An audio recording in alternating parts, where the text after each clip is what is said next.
Nursery. আজকে আমি আপনাদের সামনে চলে এসেছি। যে বলেছিলাম যেগুলো আমি সার আর তৈরি করেছি জৈব সার, সেইগুলো আপনাদের এই যে পাতা পচা আর সবজির খোলা পচা, আর এখানে আছে গোবর। আমি এর সঙ্গে পুরো মিক্স করে দেবো। আরেকটা ব্যাপার নেই, মাঠে যখন চাষ করি তখন প্রত্যেকটা কি একদম মেহিন মতন হয়। যদি মনে করেন যে এইগুলো আমি চালবো, চেলে এগুলো গাছে দেবো, আপনার অনেক খাটনি হবে। গাছ করতে গিয়ে কি তাকাই, তখন আর মনে হয় না যে আমার কষ্ট হচ্ছে। তাহলে প্রত্যেকটা গাছরে ভালোবাসে, তারা নিজের দিকে তাকায় না। তা আমি যেটা আপনার সামনে করবে সেটা আপনি তুলে ফেলে দেবেন।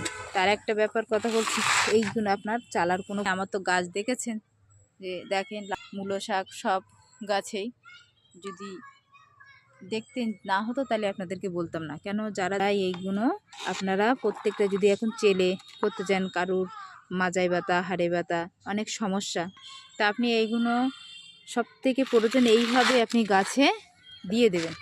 কেন, যদি সবজির খোলা পচে যায় তাহলে এতেও কোনো যাবে, পচে গেলে আপনি গাছ এতে আরও বেশি আপনার ভালো হবে।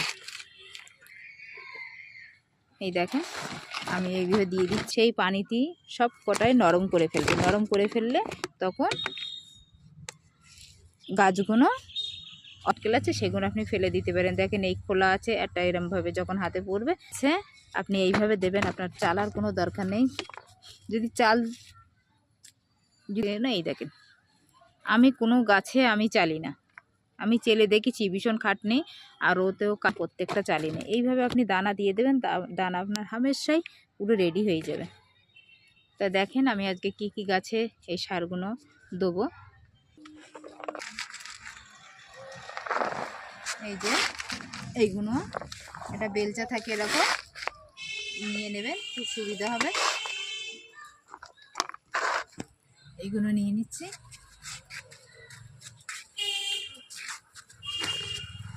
দেখেন এখানে যে ঝাল গাছ আছে, মূলো গাছ আছে, তাতে আমি অল্প অল্প করে দিয়ে দিচ্ছি।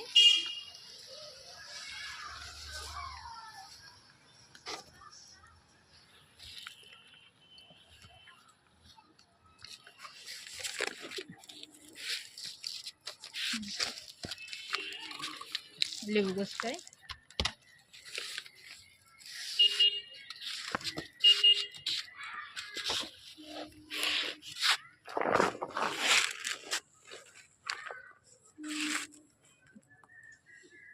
জামার কাছে ওইটা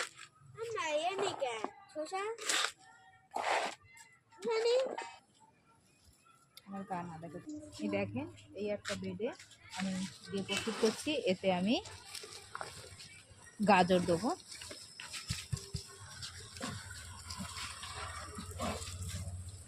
এগুলো মোটা থাকে কেন জানেন? মোটা থাকলে যখন বৃষ্টি হয়, আমি যখন এতে পানি দেই তখন এগুলো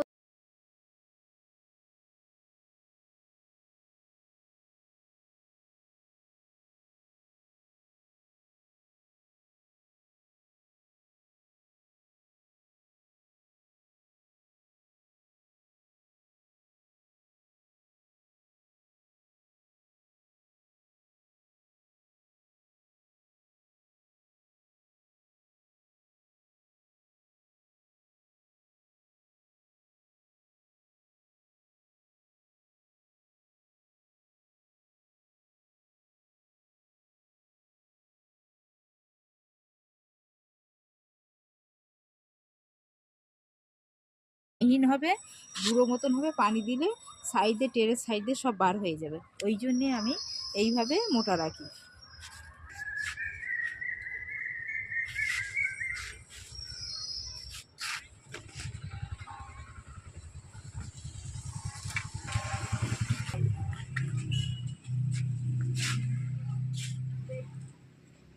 এই দেখেন এখানে মূলো গাছ দেখুন কত সুন্দর হয়েছে।